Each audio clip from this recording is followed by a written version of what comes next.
Thank you very much. Good afternoon. Thank you. I'm here today to talk about our relationship with China and several new measures to protect American security and prosperity. China's pattern of misconduct is well known. For decades, they've ripped off the United States like no one has ever done before. Hundreds of billions of dollars a year were lost dealing with China, especially over the years during the prior administration. China raided our factories, offshored our jobs, gutted our industries, stole our intellectual property, and violated their commitments under the World Trade Organization.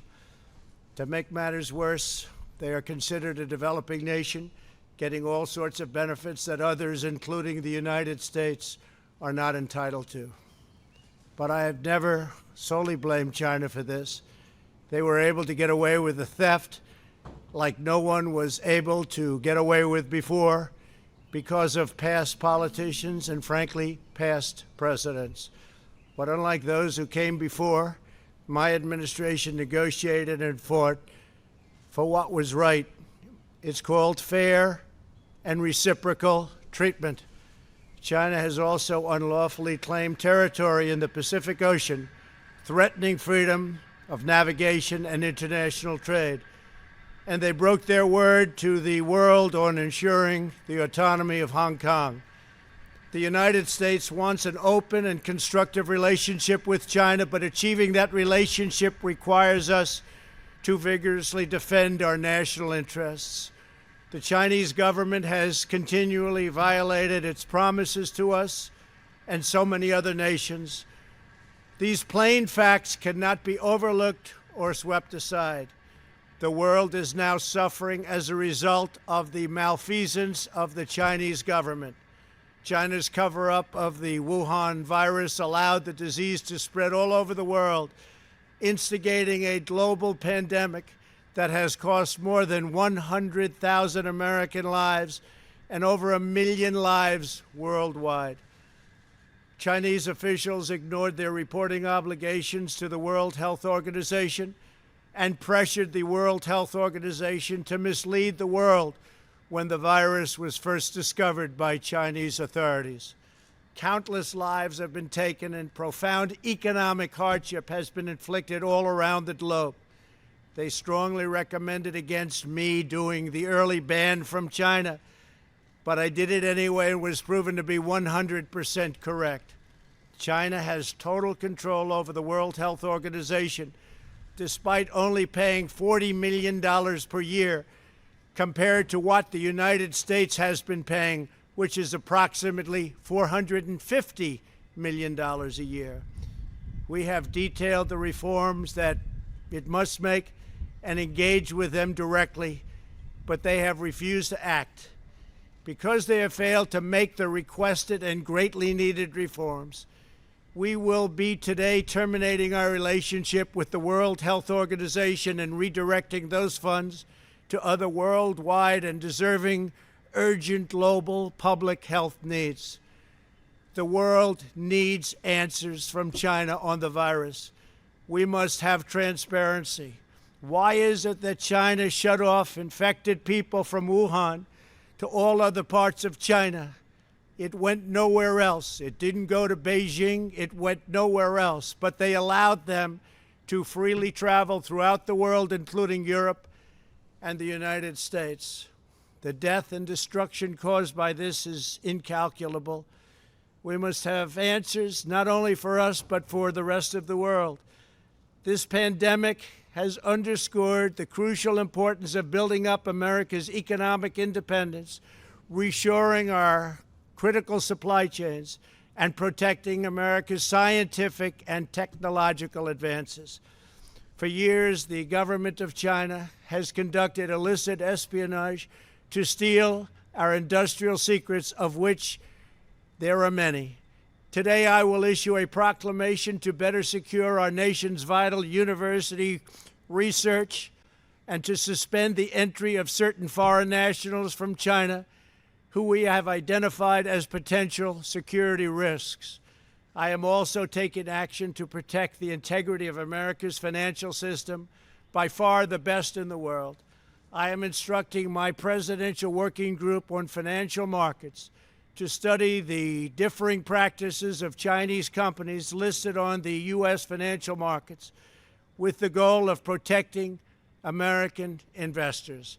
Investment firms should not be subjecting their clients to the hidden and undue risks associated with financing Chinese companies that do not play by the same rules. Americans are entitled to fairness and transparency. Several of the most significant actions we're taking pertain to deeply troubling situations unfolding in Hong Kong.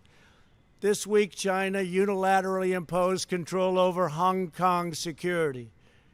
This was a plain violation of Beijing's treaty obligations with the United Kingdom in the Declaration of 1984 and explicit provisions of Hong Kong's basic law.